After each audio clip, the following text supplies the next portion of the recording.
Hello, all you beautiful people. This is Intentional Healing, and I am Nicole Bridger. So today I thought it would be great for us to talk about sort of the frenzy and hysteria that's going on around the coronavirus.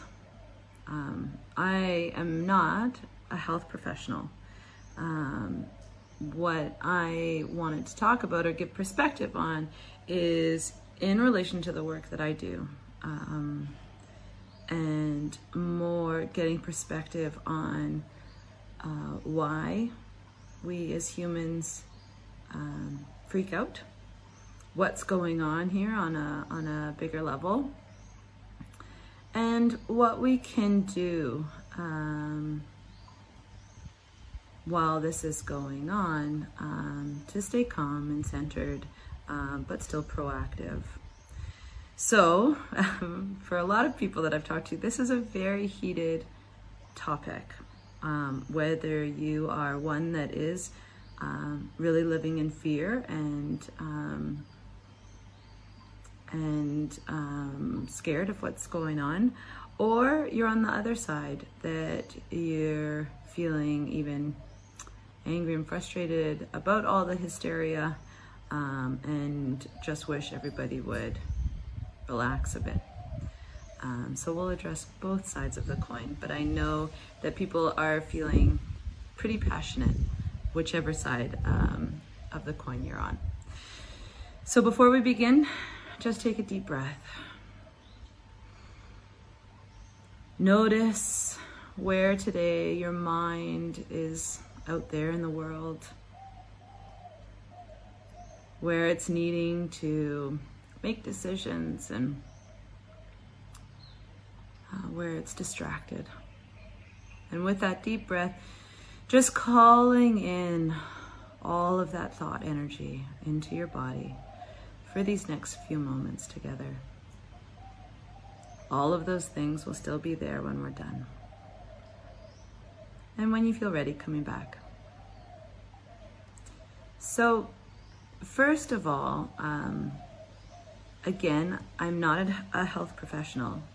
The perspective that I'm offering today is in relation to the work that I do around mind, body, spirit medicine. This, for me, is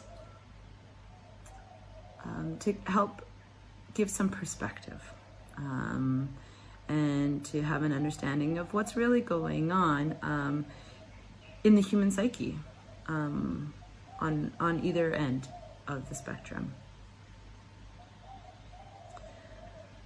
And I have, of course, been reading the articles that health professionals have been putting out, and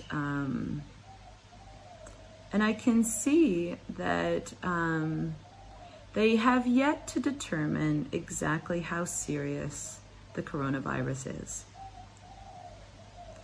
They have not yet been able to do enough testing to give an accurate percentage of those people infected. What is the accurate percentage that are fatal?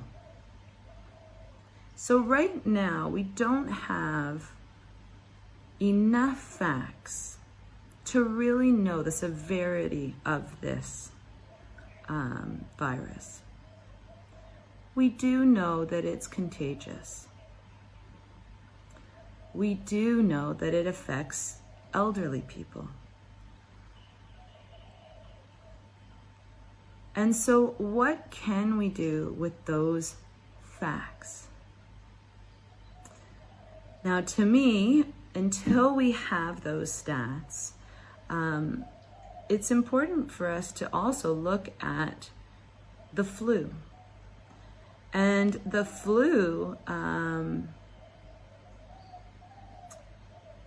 actually is fatal to, depending on the year, but anywhere from 300 to 500,000 people a year, which is a considerable number. And we don't yet know if the coronavirus is significantly more fatal than the flu. So we will wait to find out. So what are health professionals saying? They're saying no need to panic, to stay home if you're feeling sick. If you have any symptoms, avoid contact with other people. The biggest thing that we can do is stop the spread of the virus. And how do we do that? When you're sick, stay home, self-quarantine. They're saying if you've been traveling to affected areas, self-quarantine for 2 weeks. That within 2 weeks you will know if you have contracted the virus or not. And if you are healthy and out and about, wash your hands and refrain from touching your face. So I recently just traveled to Kuala Lumpur. I just got back 2 nights ago. And so I had the opportunity to go to the airport and travel from Bali to Kuala Lumpur. And of course, everybody is kind of freaking out about it. Everyone's wearing masks and just generally talking about it.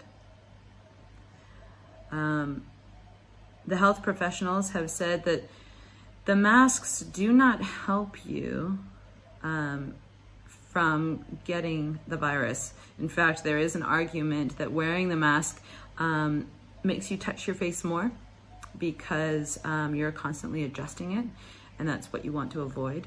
The masks are useful if you have a cold or a virus, because when you cough, the phlegm from your mouth is held in and it doesn't go and then reach someone else. This is a skin-to-skin contacted virus. It's not airborne. So you need to somehow touch where the virus is. Perhaps somebody who has the virus coughs in their hand and then their hand touches the surface. You go and touch that surface and then touch your face. So it cannot be contracted airborne. What could happen is someone could cough and their phlegm could enter your mouth or go on your hand, and your hand could touch your face. And that's how you would get it. So all of that, what that's saying is, if you're sick, stay home. If you're sick, wear a mask. If you're healthy, leave the masks to those who need them.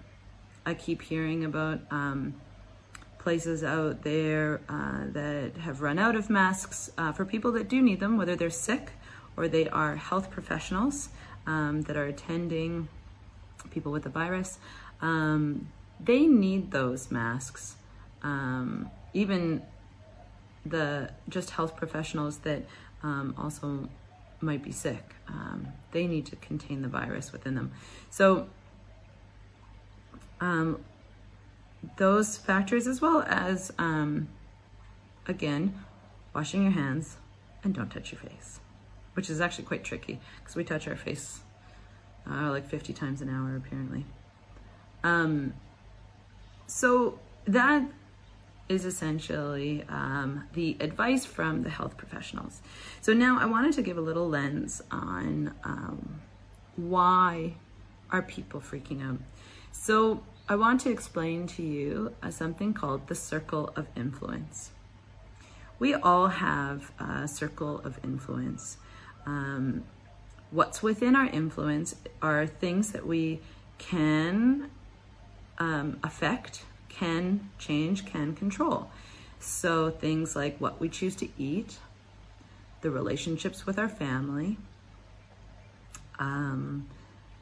our direct contact with people that we work with,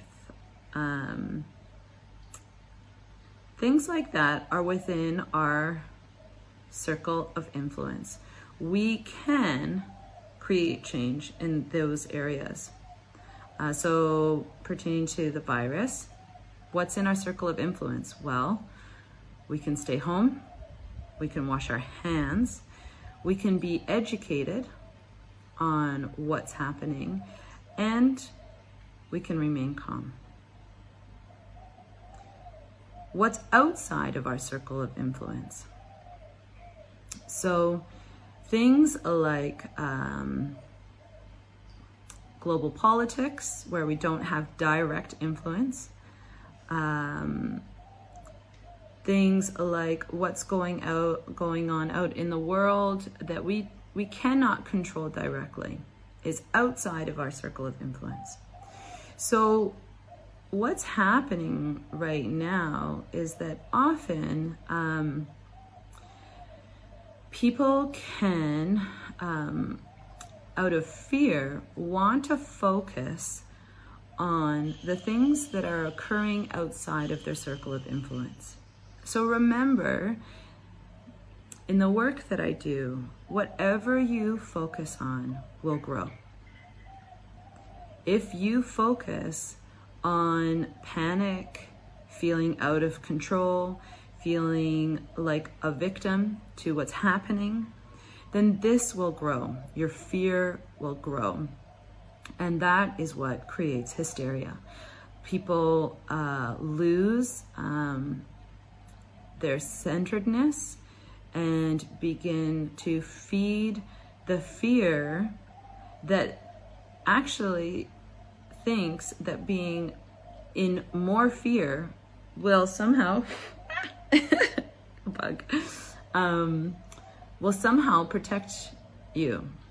So it's a tricky thing in your mind, because when that part of your brain is being activated, asking it to stay centered and calm does not feel safe. In fact, people often feel like when they are afraid of something outside of their circle of influence, that they feel helpless, that somehow doing nothing is irresponsible. And somehow being super stressed out and fearful is doing something. They feel helpless, and so they start to focus on stressing rather than focusing within their influence, their circle of influence. When we are coming from that place of fear, no amount of worrying and control will ever satisfy that part of your brain that's in fight or flight. And that is when hysteria occurs. People get so stressed out that nothing will calm them. And you see reports of people,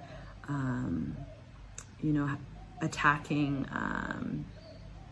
Chinese people, just completely from the wrong side of their mental state.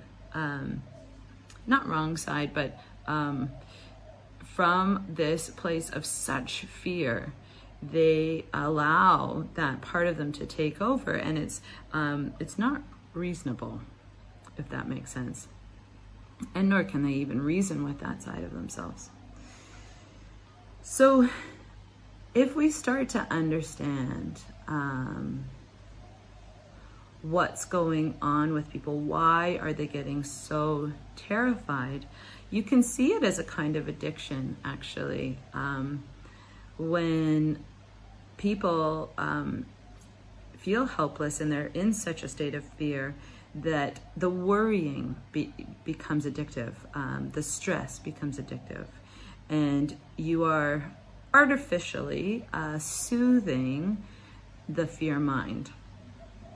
Well, if I just worry a bit more, or if I just go and buy as much toilet paper as I can, somehow I will soothe this part of me that is terrified. So if this is you, if you're in a state of feeling terrified, taking a moment to just take a deep breath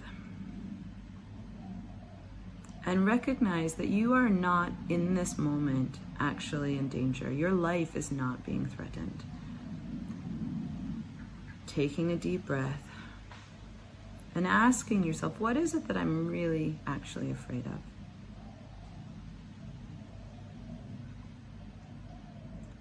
And for those of you that are in this sort of state, there will be a deeper fear there of safety, loss of control.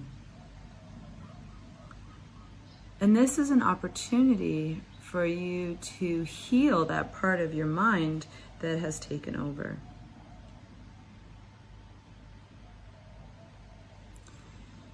Now, I also want to touch on those of you that are in a more reasonable state, mental state, perhaps even so far to the other end where you're feeling passive, which also can be another way of being in denial, and just checking in with yourself. Okay, am I, being in denial about the situation out of a place of anger and annoyance, and a way for me to sort of rebel and not be like those people? This is an opportunity for you to recognize what your judgment is around this, because I've also heard a lot of people feeling angry about people in the community that are so stressed out, angry towards the media for focusing so much of it, and for creating the hysteria. So it's important to recognize that no amount of judgment is going to soothe this issue. In fact, the harsher that you judge someone who's in fight or flight, the more that they are going to want to hold on to their state of coping. And important for you to ask yourself, what is it in me that is feeling so righteous about this, that feels the need to be so judgmental? And I do it too. Occasionally I get frustrated about the media and how much they are pushing people into this state of hysteria. So really important on both sides of the coin to really check yourself and take a deep breath and ask yourself, how am I contributing? Because focusing on it and being super stressed, having it keep you up at night is not going to help you. In fact, stress is one of the biggest immune system killers. And if you are needing to be healthy and fight a virus, one of the most important things is for you to stay healthy. Stay healthy, stay calm, continue with life, and the things that make you feel happy and safe.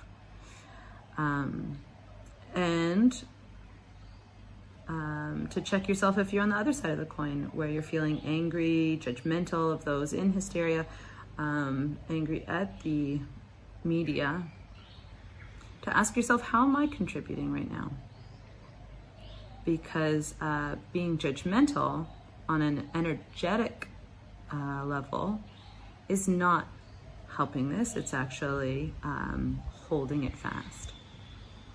So what can you do is, again, take a deep breath, know what's within your circle of influence. Washing your hands, staying home. And energetically, as I always say, come at this with a sense of compassion and curiosity. compassion towards others for whatever way they're handling this situation. No big deal on either side of the coin. And curiosity within yourself, noticing your own reaction to the situation and asking yourself, what is it really in me that is causing me to have this reaction? Whether it's driving you into deep fear or judgment.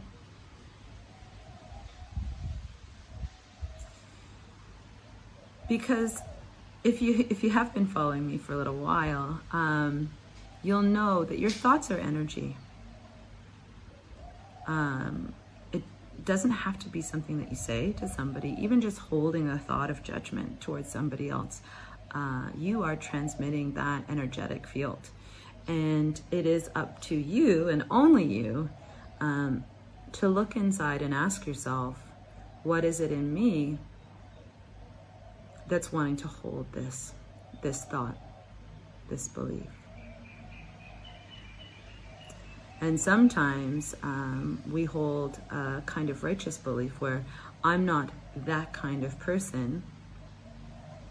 I would never allow myself to be in hysterics. Or on the other side, those people are so irresponsible.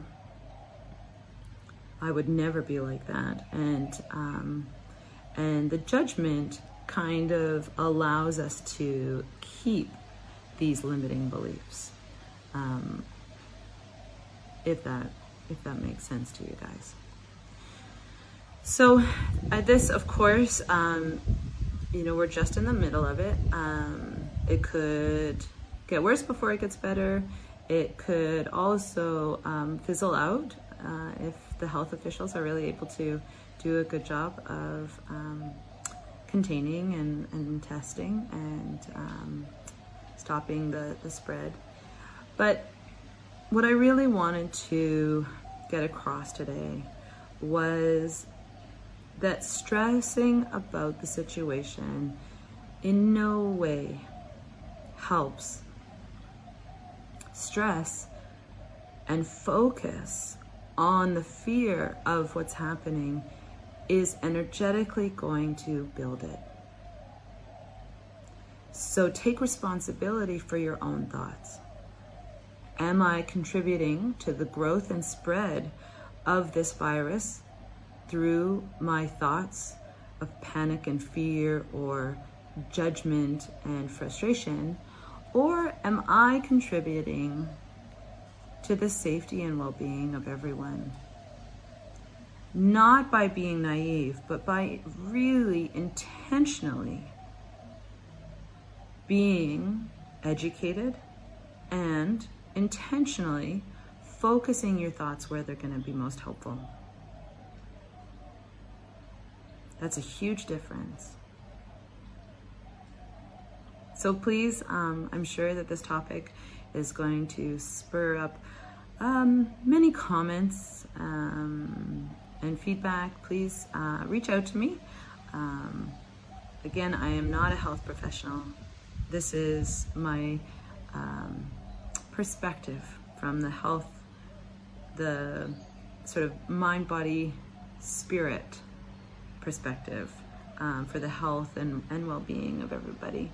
And I hope that this has been helpful for those of you feeling a little bit helpless.